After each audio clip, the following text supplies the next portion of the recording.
Well, I suppose the big question is how? How do we overcome these instinctive and very helpful reactions? And my suggestion, my experience has been that um, mindfulness techniques can be incredibly helpful in creating the pause that you've mentioned, Judith, in terms of creating the gap between the stimulus and how we respond. And it takes a lot of practice. Welcome to the Maverick Paradox podcast, the show for business owners, organisational leaders, and the pathologically curious. I'm Judith Germain, a Maverick leadership expert exploring what it really takes to lead in a world that doesn't always make sense. If you're ready to think differently, challenge the status quo, navigate complexity, and drive real impact, you're in the right place. And today our guest is Andrew McNeill. How are you doing, Andrew? I'm really well, thanks, Judith. How are you? I'm doing good too, thanks. So, Andrew, I'm just wondering, is there something surprising, surprisingly unique about you? Surprisingly unique. I suppose the thing which uh, is different about me in the context of leadership, certainly, is that I talk a lot about kindness. Mm. And I think that if there's something which tends to have a bit of a reaction from leaders who are in a corporate, tough, sometimes aggressive environment, is having a leadership consultant turning up and talking about kindness. So that's probably my unique thing. It is. It's quite interesting. There does seem to be a bit of a move, doesn't it, between maybe it's a clash in the generations with the late millennials, Generation Z, moving to a more compassionate view. And then you've got the Generation X's and boomers not laughing about it so much. Like since COVID, kind of can see so maybe see the need for it. Whereas like before COVID, there was a bit more kind of like, what do you mean we've got to be nice to people? What's all that about? Well, I think that's right. I think that's part of it. I think there's partly that a load of people who grew up with the lunches for wimps mentality, if anybody listening can remember Wall Street, Mm. uh, that they're retiring. So they're kind of leaving the marketplace. And I think people who've grown up in a more, slightly more um, psychologically led leadership, so evidence-based leadership. I think there was a lot of toxic masculinity, to be use a term which is bandied about a lot. Certainly when I was starting my career, I remember um, a real attitude of if you don't like it here, then there's the door. There was absolutely um, no real sensitivity or no real inclusiveness or yeah, it's a pretty brutal landscape really, and that was just how it was. And I think it was very tolerated because there wasn't any alternative.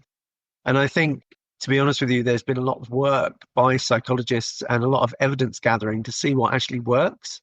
So one of the things which I absolutely love, which I'm sure lots of your listeners have heard, is the work by Google on Project Aristotle. And if anybody wants to know more about that, they can if they Google the New York Times and Project Aristotle, you'll find a wonderful article about it. But in essence, Google were trying to find what are the reasons why some of their teams were better performing than other teams. So they weren't looking at it from a how to be soft and fluffy or how to be nice to people perspective. They were looking at performance. And what they found after a lot of searching and not being able to find the answer was it wasn't because of the six-figure salary boss. It wasn't because all of the introverts were in the team or all the extroverts were in the team. The defining factor that they settled on was psychological safety. And by that, they meant that everybody in the room had a voice. Yeah. And that they felt that they would be listened to and that they felt that they wouldn't be ridiculed. And one of the key measures for that was that those teams weren't dominated by a particular individual. Now, that's Google trying to find out how to make even more money. It's not Google trying to be fluffy. And I don't think anybody would think Google's a particularly fluffy organization. But they looked at performance and they found that performance was humans feeling safe. And when you think of it from my background in program management, if I'm leading a multi-billion pound program and people don't feel that they can raise their hand and say, Andrew, there's a risk over there, well, I'm not going to hear about it because I can't see everything. I'm dependent on my team to be able to flag things. And similarly, if I'm running a business and one of my team sees a massive opportunity and thinks, oh, I better not say anything because Andrew might laugh at me, I'm not going to say anything. So it's really logical. But I think those kind of insights from psychologists, from businesses who are looking to really improve their performance, have led people to realize that actually a safe environment, a kind environment in another language, is one in which people thrive, and the business does too. So I think it's partly people from that old school mentality retiring and a new generation coming in. But I also think it's the evidence. I think it's people following the evidence. That's quite funny because I only this morning got an email from the Carnegie people saying download the kindness advent calendar, which I thought like with each day a day of kindness for something to do, which I thought was quite interesting.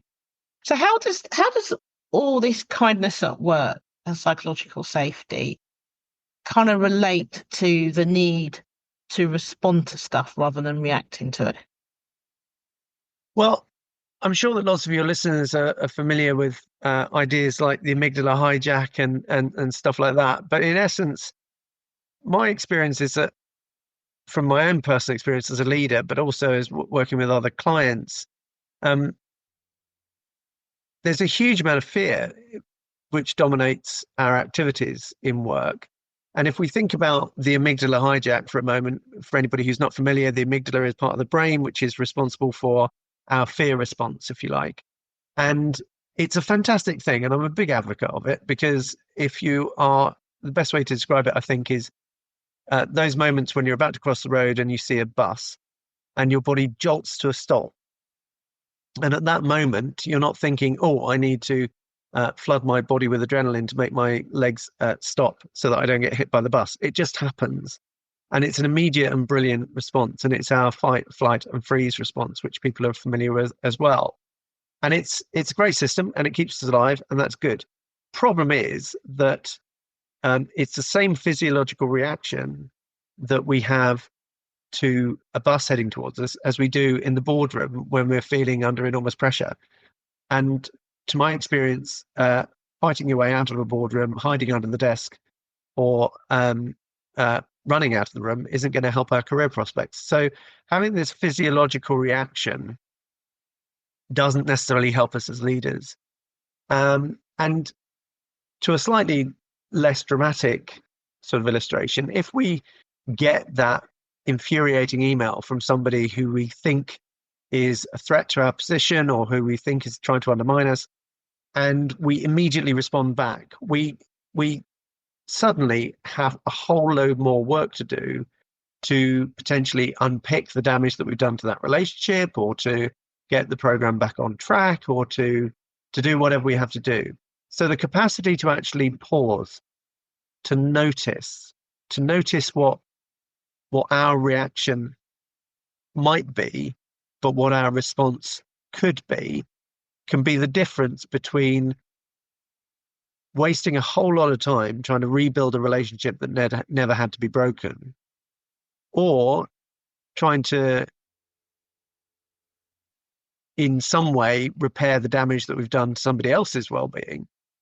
And we can save all that time by just taking a moment to not press send on the email and edit it down a bit. And what we're doing there is we're demonstrating a bit of kindness, both to ourselves and to the person who's on the receiving end, even if they may be a threat to us, even if they may be trying to undermine us. If we are actually choosing how we respond, then we're in control. We're taking agency over our response. Whereas if we're purely reacting out of a fear response, then it's very little of choice and cognitive interaction is involved. It's purely a reaction. So the outputs of this is, I would suggest, there's a potential to demonstrate more kindness. There's a potential to build up a sense of psychological safety in the wider team as well. And there's also bottom line, which is what we're looking at here, and what I work with my clients on is performance. We're likely to not waste as much time trying to unpick the damage that we've caused by instinctively and reactively sending off that angry email. Just to Thank you for that. I've noticed with my coaching and mentoring clients, in fact, actually, having said that, probably even when I'm training as well, at some point we have to sit and think about things and make sure that that kind of responding rather than reaction is kind of used as a method to pause, reframe, and to reduce the panic. So quite often people end up reacting in ways that's not helpful for them moving forward. So it's trying to show either, coach or teach or train, how do you put that pause in there so that you can have a proper response to it rather than the reaction. I guess you must see that a lot too. Yeah, 100%.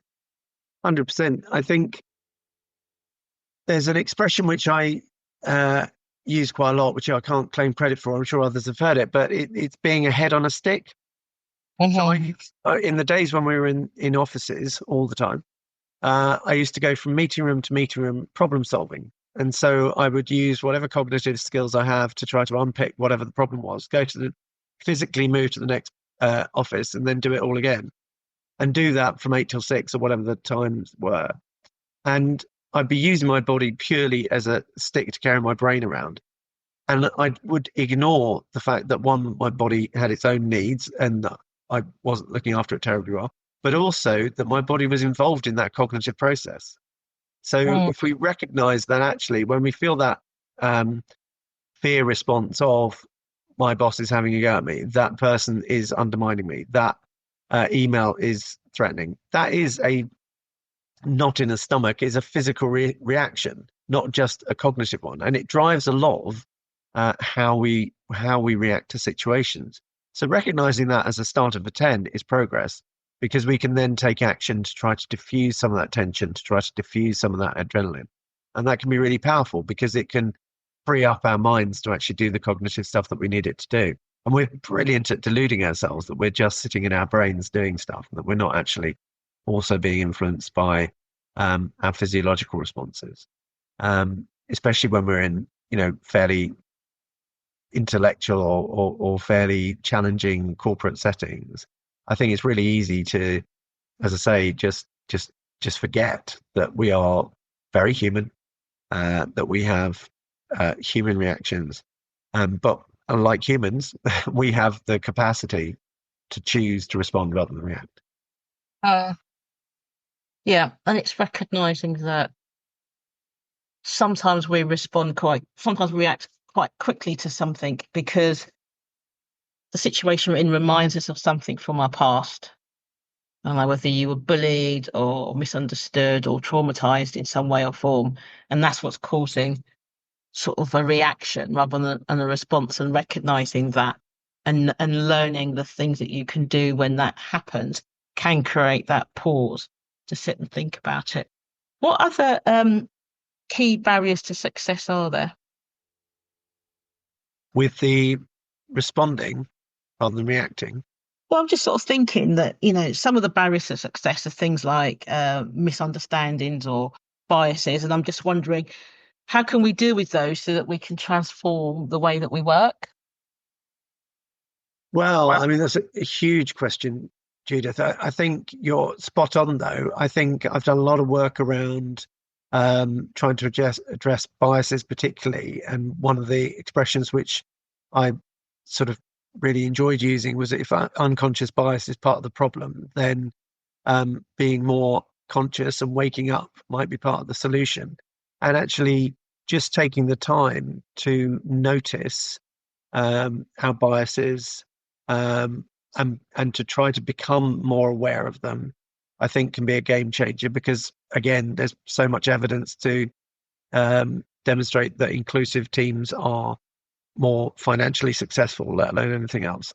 And so I think you're right. I think barriers to success are often driven by our unconscious biases around others and ourselves. So where we see limitations, or where, as you described, I mean, I'm not a psychologist, so I can't claim to be an expert in that field, but the what you describe about people's lived experience and how they are affected by events in the past, I'm sure that's right, that we interpret things in the context of what we've experienced, and therefore we might well apply and expect something to be what it is based on our previous experience rather than what it actually is in this setting. And I think also just taking the time to recognize that we don't know. So, I've used illustrations of people who are trying to undermine us, or people who are a risk to our status. They may not be. That might be our perception of what's going on. As I say, there's so much fear which drives so much activity in corporate settings that it wouldn't surprise me at all if the same person is actually feeling very fearful of me, that they think that I'm a threat, that I'm trying to undermine them. So actually taking the time to realize that what I'm reading into a situation may be completely wrong can again buy the time to choose how we respond. But I think what I'm talking about here is really around agency and choice. It's about not being driven by our instinctive reactions and choosing how we want to respond. And that may be that we choose to respond in a very assertive way, or that we choose to identify that somebody is trying to undermine the program. We don't have to be naive about this, but we're choosing our response rather than just reacting. And I think that's the critical thing. How do we respond to a situation with our eyes wide open and with our cognitive capabilities fully engaged, rather than reacting in a way which could undermine ourselves, undermine what we're trying to achieve, as well as cause damage to other people? Okay, thank you for that. Let's listen to a quick advert. I create clear thinking and decisive leaders who can amplify their influence. Contact me to find out how I can help you or your organisation. Welcome back to the Maverick Paradox. This is the podcast for the pathologically curious. Do you think the idea of unconscious biases is an excuse for people's behaviour? I don't think so. I think there are undoubtedly some people who are consciously biased, and there are a range of reasons why people behave in ways that they do, I'm sure.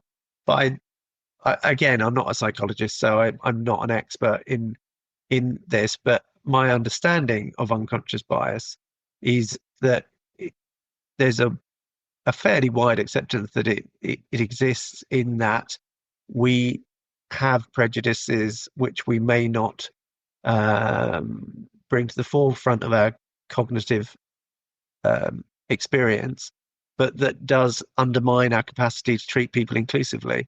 And I think that's something which, if that's right, and if that's the current psychology, is something that we can try to dial up our cognitive ability to be able to try to address. It doesn't make it okay, if that's what you're suggesting. It doesn't make it okay that there is unconscious bias. It needs to be something that we consciously try to redress. Yes. I was just thinking that, thank you for that. I was just thinking that, yes, we do all have unconscious biases, but the actions that we take are conscious. So I don't know whether we might have prejudice against certain types of peoples or environments, or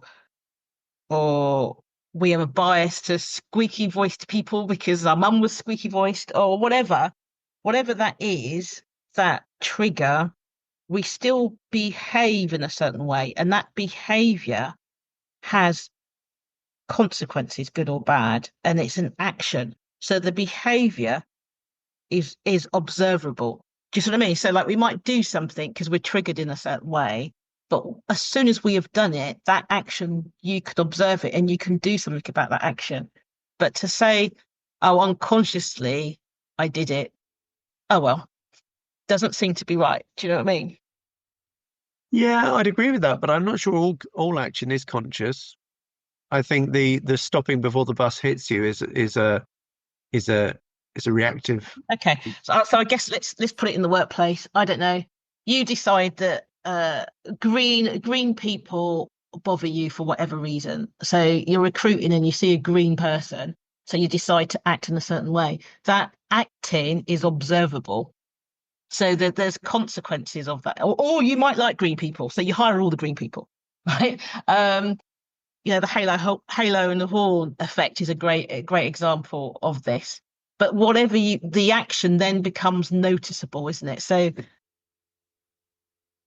yes, you might do something without thinking, but once you've done it, it's there, right? So you can then take action to either confirm the thing that you've done because it's the right thing, or change the thing that you've done. Or am I just being really super naive? No, I completely agree. I think that's entirely where working on unconscious bias is so important, because I think that if we have to learn from mistakes and we have to learn from evidence. And if there's evidence that a recruitment process, for example, isn't achieving what you want it to achieve in an inclusive organization, then you need to look at what is going wrong in that process. Mm. And I just pick recruitment because that's one that people can readily see, but it could be anything really. I know, for example, I know neurodivergent people, for example, who can be very sensitive to sound. So if somebody sounds in a certain way, or they see, or like what's it called? The air dryers in toilets, for example, will trigger, but the action is there, isn't it? Even though you might subconsciously react to it. I guess I don't know if I'm explaining it properly. I suppose what I'm thinking is that there's been I've seen where people have said, "Oh, that's my unconscious bias," shrug, and then that as if that's as if that's I guess that's what I'm saying. It's like I've seen where people have used unconscious biases as an excuse of non-action. Where I guess what I'm saying is that yes, we all have unconscious biases, but as soon as we act upon them, we can do something about that. I'm yes, I think I would wonder if the person who's saying that is actually excusing their conscious bias rather than referring. Yeah, because I suppose once you've done action, it becomes, that's what I'm saying, I guess, once you've taken actions, it becomes conscious. All right. So what else would you like to talk about on this topic? Well, I suppose the big question is how. How do we overcome these instinctive and very helpful reactions? And my suggestion, my experience has been that um, mindfulness techniques can be incredibly helpful in creating the pause that you've mentioned, Judith, in terms of creating the gap between the stimulus and how we respond. And it takes a lot of practice.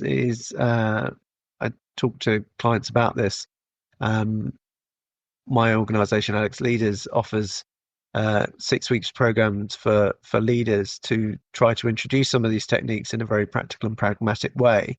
But it's a practice for life, and it can be a really helpful tool that we can develop and build throughout our professional careers, and it can affect our lives beyond that as well. Um, but those techniques I've found are incredibly useful to train our minds.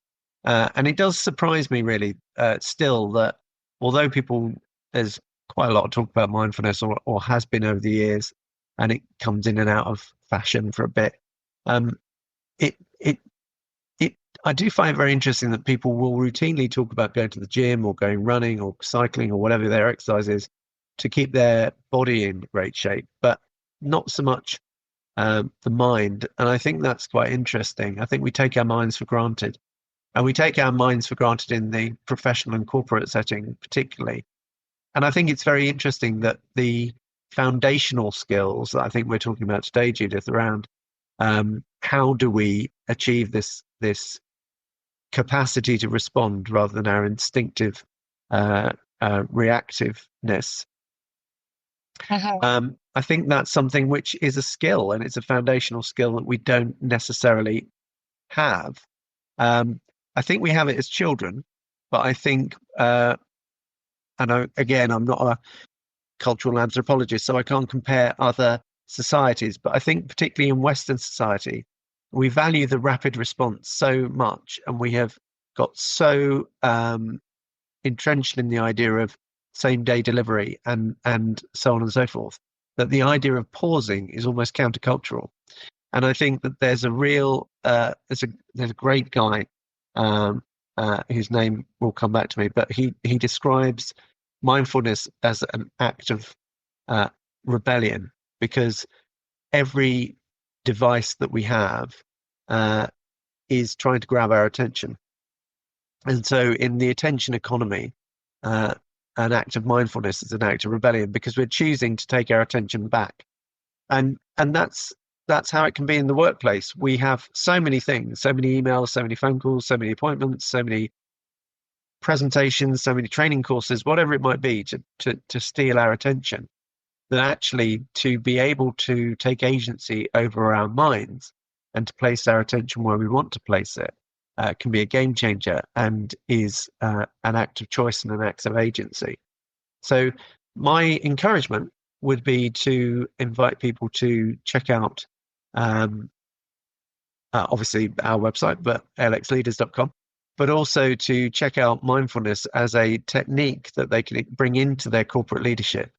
Because for me personally, it was a complete game changer. It enabled me to be much more present with my teams, much more present with my bosses, much more present as a leader, but also to make better choices in how I communicated, better choices in terms of the actual decisions that I made, has also helped my well-being hugely. So I'm a big advocate of that, and would encourage people to explore it further, particularly to try to build their capacity to respond rather than react. Brilliant. Thank you for that. The power of the pause is definitely worth exploring. Andrew, it's been really great having you on the show. Thanks, Judith. It's been lovely to be here. Thank you. And thank you for tuning in to the Maverick Paradox podcast. I'm Judith Germain, your host, and I hope you've enjoyed today's conversation. Are you leading or just managing? The best leaders amplify their influence, not their workload. I'm Judith Germain, a multi-award winning leadership expert, and my Amplify Your Impact and Influence mentoring helps senior leaders cut through uncertainty, strengthen their leadership identity, and lead with confidence. No off-the-shelf solutions, just tailored strategic mentoring that works. Ready to lead with greater impact? Visit bit.ly/amplify influence impact to find out more.